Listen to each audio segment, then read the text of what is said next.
Hi there from the Cook Family Homestead. Today we're going to do a review on grinding our flour. This is a Blendtec kitchen mill. I know there's other kitchen mills on the market. I know there's a Wonder Mill, which seems to be pretty good, but this is the one we went with a few years ago and it's been working great for us, and I wanted to show you how it works.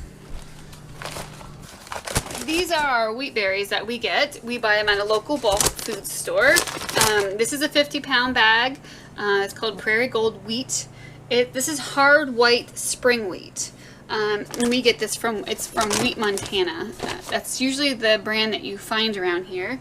It says it's non-GMO, chemical-free, all natural. So until I find something better, this is what we've been going with. This is what it looks like. I store it in a food grade bucket. You can find these at like a local bakery.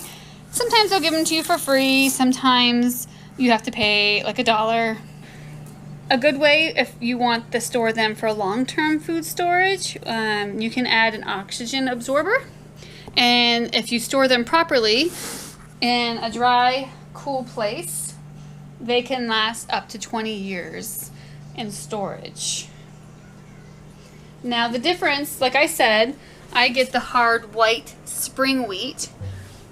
The difference between hard white spring wheat is you can get hard white spring wheat, or there's also soft white wheat, or there's hard red spring and hard red winter wheat.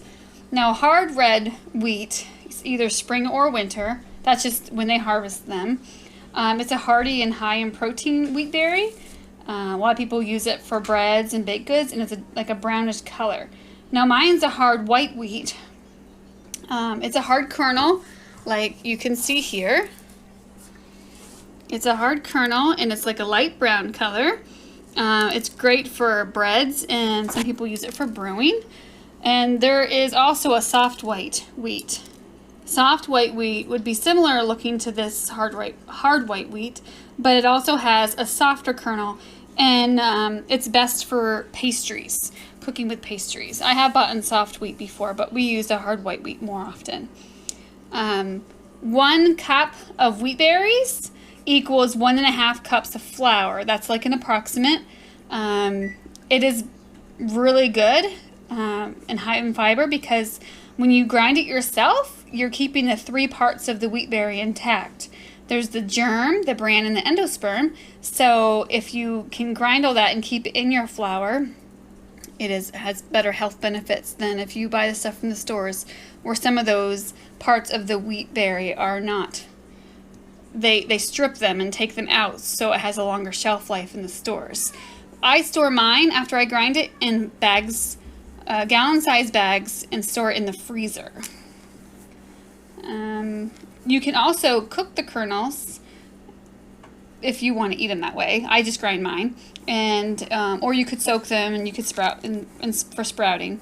So let's show you how this Blendtec wheat mill works.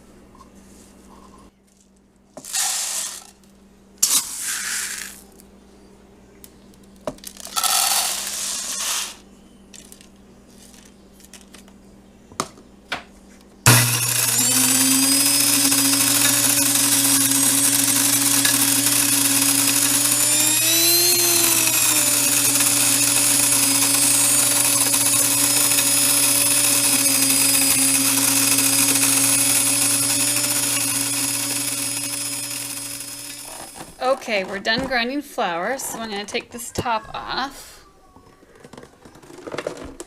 And if you notice, it comes with this attachment, and it pops off.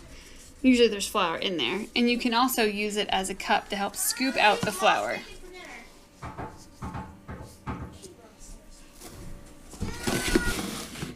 Okay, so I have all this flour that I just ground.